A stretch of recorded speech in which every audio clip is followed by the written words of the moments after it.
let's look at James Harper's visit. And in the name of UK providing support, defense support for Nigeria in respect to Niger and what have you. We just talked about the interests of the international community. Powers, yeah. Read in the news that they are suspecting Russia's interest, that every time Russian President Putin gets involved in anything, that it gets messy and all of that. There is the uranium and other natural deposits in Niger right now. Over 4,000 U.S. Military bases in Niger and several other interests. So now, if the UK, the US, and other countries would have their interests in Niger or in Nigeria, as a matter of fact, why should Russia not have their interests? Is there any reason for that? Or because it's Putin or it's Russia, the East shouldn't have its stake? They actually have the right to have a stake. Okay, good. So now that UK is coming out openly to say that you're going to provide the defense support to Nigeria, you've met with the defense staff because Nigeria is directly linked to the Niger crisis anyway. Yeah. And now you're saying they want to provide defense support in respect to security and what have you. If this was Russia that came out openly to do this, what Harper came to do in Nigeria right now, give us a mental picture of what we'll be discussing in the international media. It's going to make headlines if Russia does that. Why then do you think that we are where we are today, where you would expect that not the defense minister that will be coming to discuss the issue around security and providing the defense staff for Nigerian military as against what what is going on in Niger? Why do you think we're not having a conversation on fixing the critical issues here, but they want to quickly provide us with military defense? Who are we fighting? I think it is people that are actually taking us to where we are now. How do you... leaders over the years have actually not done what they are supposed to be.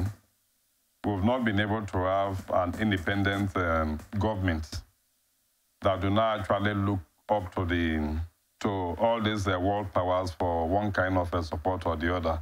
Most time we're always running to them and they will spoon feed us and tell us what to do, dictate what to do to us in our own sovereign country.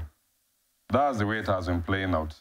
And that's why each time when there is one crisis or the other, they will rush to us, come and dangle some carrot before us, and happily will jump at it and think they are doing us good. But looking at it from the other side, you see that they are actually protecting their own interests. Otherwise, they are protecting their own interests. Otherwise, why would he not be in Niger? We don't have a war. We are not planning to fight a war as a country. Why would it not be in Niger? Why are these world powers not going to Niger to have this conversation to provide? They are a smaller country, by the way. Yes. Why are you not going to provide defense support for them? Nigeria is not planning to go to war with anybody. The northern leaders have made it clear that they are not open for this because they've told you that any war, any fight that involves a force against Niger is a war against northern Nigeria. And that's such a big deal. If anyone who understands this thing should know better. So why are you in Nigeria talking about providing defense staff for Nigeria when it comes to Niger? I'm literally trying to make it make a sane sense in a way that, okay, to give it a human face. But it's difficult to find one because does it come across to you like encouraging the Nigerian military to brace up to take over Niger forcefully? That's what the world powers are actually pushing for. They want Nigeria to go into Niger by force. What's going to... Well, to push out the military junta. Yeah, hazard a guess. What is this going to do to Nigeria as a country if that should actually happen?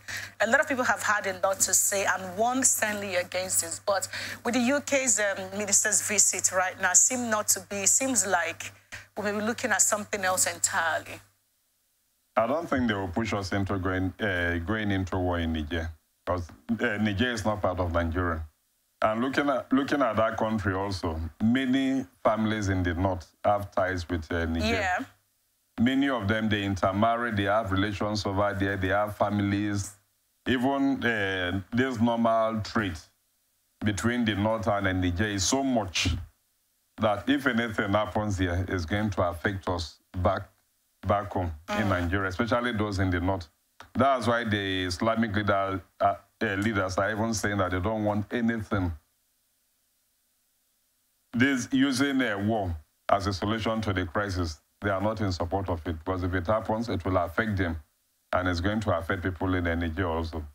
And the world power is pushing us to that by giving us military backing and so on. I don't think they are advising us well. Do you think the Nigerian leaders, I'm not just talking about the president right now, Nigerian leaders across the board can actually take a step back and begin to look at this critically and tell ourselves the truth as this is what we want to do and we are not doing this, and maybe that could have in a way wave off all the interests of the international community directly. The US presidents have called President Buhari, Tinubu. We have the UK coming in person and making calls, putting pressure on the President Tinubu to do their bidding, as it has become apparent right now. Now, do you think it has come to the point where Nigerian leaders across board will actually speak up and say, we are not doing this, and no, or maybe the National Assembly on no accounts will this happen? For me, I'm seeing the whole thing as a kind of a threat. Maybe they are thinking if they come and threaten the military junta in Niger by giving all this military support to Nigeria and other, even ECOWAS, that if they don't reinstall the former president, they are going to come with a military force, and so on. It's a threat. It's just a threat.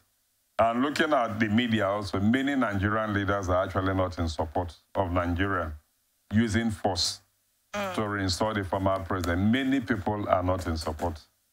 I don't know why the government of the day is still thinking towards that direction. So the only way, according to the US, the UK, and the ECOWAS, and maybe now the AU, because AU have also sanctioned them as a matter of fact. So according to them, the only way to bring back a democratic government in Niger is to restore a man that the people and the military have adjudged to be corrupt, and that is okay. That's their thinking for them, which is not right.